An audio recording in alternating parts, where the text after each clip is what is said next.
बूढ़ा से मुराद ये नहीं कि उम्र की बात नहीं है, बात है एनर्जी की, बात है पावर की। हम इन्हें कभी भी लेथार्जिक नहीं देखना चाहते। तो सलमान खान साहब बहुत अच्छा होता है कि अगर आप जैसे कहते हैं ना कि क्रिकेट के अंदर कोई सेंचुरी मार के अपने रिटायरमेंट ले लेता है तो ठीक हो जाता है, और बिल्कुल फ्लॉप चल रहा हो, जब उससे कारकर्दगी नहीं दिखा पा रहा हो, परफॉर्मेंस ही नहीं दे रहा, उस वक्त रिटायरमेंट होती है। तो कोई नहीं कहते हैं ना, जब हमारे यहाँ जिस तरह से जावेद शेख ने देखा, मैं कहाँ निकल गई, हमारे यहाँ जिस तरह जावेद मियाँदाद ने अपने रिटायरमेंट ली थी, इमरान खान ने रिटायरमेंट ली थी, तो ऐसे अच्छे वक्तों में रिटायरमेंट ले लेनी चाहिए। इस मूवी के बाद आप बिल्कुल काम मत छोड़िएगा। मेरी एडवाइस नहीं कहूँगी, मैं होती कौन हूँ एडवाइस देने वाली, मेरा आपसे रिक्वेस्ट है ये कि आप इस मूवी के बाद काम मत छोड़िएगा। एक अच्छे राइटर को बिठा के, एक अच्छे डायरेक्टर के साथ, जो आपकी पर्सनैलिटी के हिसाब से एक अच्छी मूवी लिख सके, वो वाली मूवी जो ऑडियंस भी देखना चाहती हो। ऐसा ना हो कि जो ये 3 आपने राइटर बिठाए थे ना, रजत, अरोरा, अब्बास और हुसैन, इनको तो मुझे लगता है कि घंटा फ़र्क नहीं पड़ता कि पब्लिक आप में क्या देखना चाहती है। आपकी एज के हिसाब से, आपकी पर्सनैलिटी के हिसाब से कोई मूवी लिखवाएं जिसमें आप धूम मचा दें। छोड़ना है तो फिर इस तरह से इंडस्ट्री को छोड़ें, इस तरह नहीं छोड़ें जिस तरह से ये हुआ है ना कि लोगों ने आपको, मुझे कहने में भी अच्छा नहीं लग रहा, लेकिन ये मूवी बिल्कुल फ्लॉप।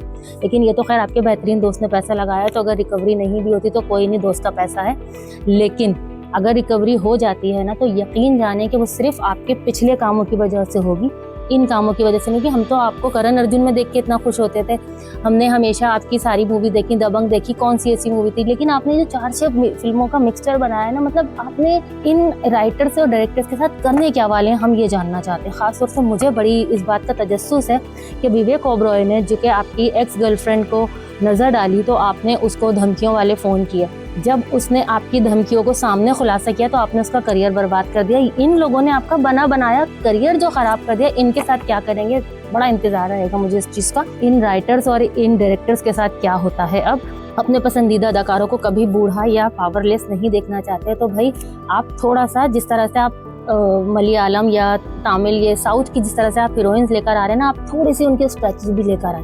उनकी स्ट्रेटजी क्या है कि उनका हीरो हमेशा पावरफुल होता है। बाहुबली के अंदर तमन्ना भाटिया बहुत हसीन लगी, बहुत, उनका काम भी बहुत अच्छा था, मगर तब भी जो बाहुबली बने थे ना, फिल्म उनके कैरेक्टर से चली थी। उनके पास एक पूरी बहुत स्ट्रॉन्ग कहानी थी।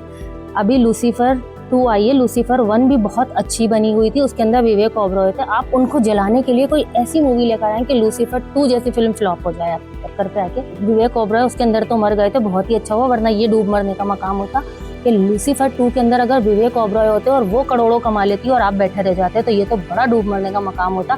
चलिए, ये सारी बातें तो हम करते रहेंगे, पहले हम बात करते हैं इस मूवी के म्यूजिक की, जो कि बहुत ज़बरदस्त म्यूजिक है अगर ये 1960 में बनाते थे। लेकिन ये चूँकि आज के दौर में बना है, आज के दौर में ये मूवी का म्यूज़िक इसके हिसाब से बिल्कुल ठीक नहीं लग रहा है, इसकी कहानी के हिसाब से ठीक नहीं है।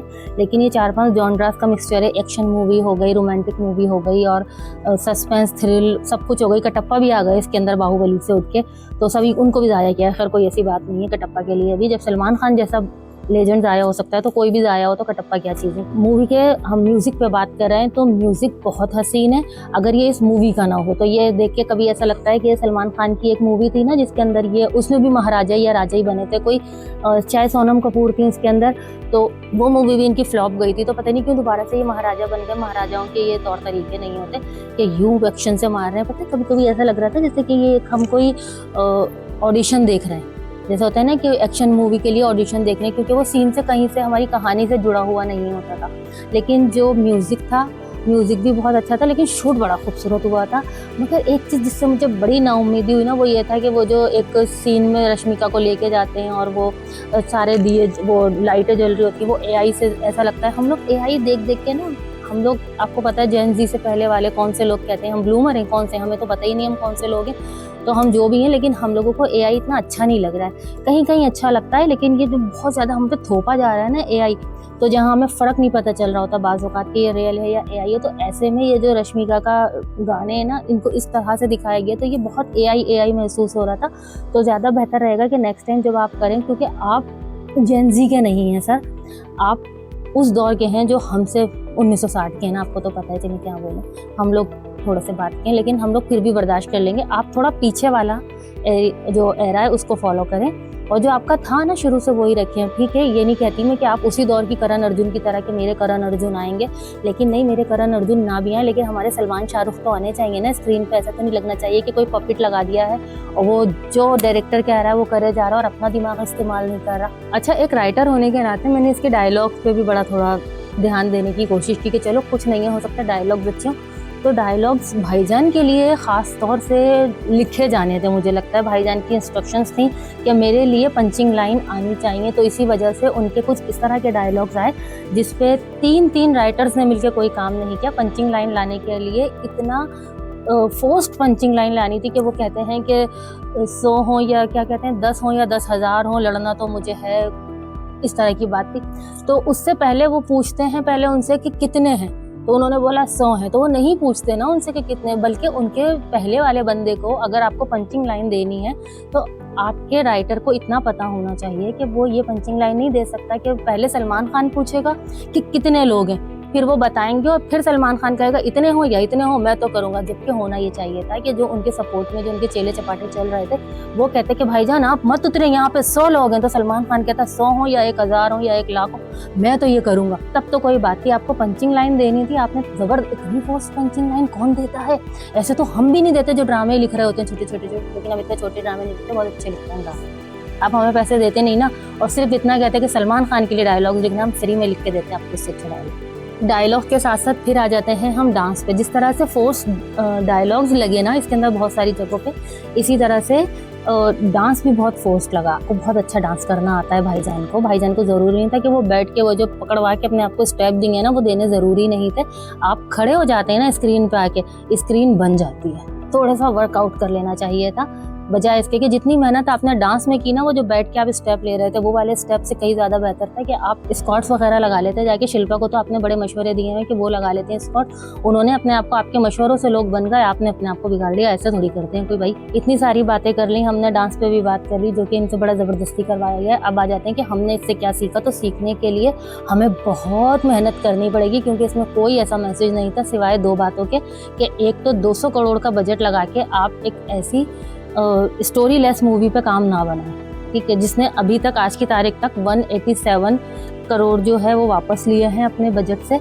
तो अगर ये पूरे भी वापस ले लेती है तो जैसे कि मैंने आपको बताया कि ये 200 करोड़ भी पूरे कर देती है या 300 करोड़ भी ले आती है, तब भी ये सलमान खान की मोहब्बत में लोगों ने आके देख लिया होगा, वरना इस मूवी में ऐसी कोई बात नहीं थी देखने वाली। बाकी हमने इससे और दूसरी चीज़ क्या सोची कि देखें, दोस्ती और पैसे को अलग अलग रखना चाहिए। काम और कहते हैं बिजनेस और फ्रेंडशिप दोनों अलग होनी चाहिए, वरना दोस्ती ख़राब हो जाती है। बिजनेस हो ना हो, दोस्ती ज़रूर ख़राब हो जाएगी। तो ये साजिद नाडीवाला के बड़ा दिल होगा कि इनकी और आपकी दोस्ती चलती रहे। बाकी 3 राइटर्स को रखना और उससे एक ऐसी कहानी लिखवाना जिसके अंदर कहानी नाम की कोई चीज़ नहीं है, उसको बिल्कुल भी नहीं सपोर्ट करना चाहिए। हम कभी देखें तो इसको, और ईद के मौके पे आपने इसको रिलीज़ कर दी। ईद के मौके पे जब आपको पता था मलयालम मूवी भी रिलीज़ हो रही है एक रोहन लाल की, जो कि एक बहुत, आपको मालूम है कि वो लोग बेसलेस मूवी नहीं बनाते, उनके पास एक प्रॉपर स्टोरी होती है। अगर स्टोरी ना हो तो साउथ की मूवीज़ के अंदर फिर एक्शन भरपूर होता है और वो रिलेटेबल एक्शन होता है। तो हम इससे जो चीज़ें सीखें कि ईद के दिनों में अगर आपको किसी चीज़ पर रिव्यू करना है, जैसे कि हम जैसे लोग हैं, हम रिव्यू करते हैं अगर, तो हम हमेशा उसको फिर किसी अपने रियल लाइफ इंसिडेंट से रिलेट करते हैं कि जी हमने इस मूवी से क्या सीखा, हमारी लाइफ में इसका क्या है। तो हमारी लाइफ में इससे हमने सिर्फ इतना सीखा कि ईद के मौके पर ऐसी कोई मूवी नहीं देखनी चाहिए जो कि अपनी रिलीज़ से पहले लीक हो गई हो और लीक होने के बाद भी वो लोग देख के पसंद ना कर रहे हो और वो फ्लॉप हो गई।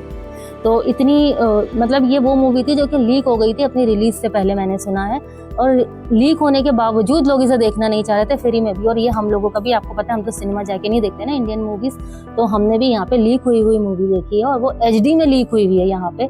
उसके बावजूद 3 बार सो गए उस मूवी को देख के। तो अगर नींद आ जाए मूवी देखते हुए तो सो जाना चाहिए।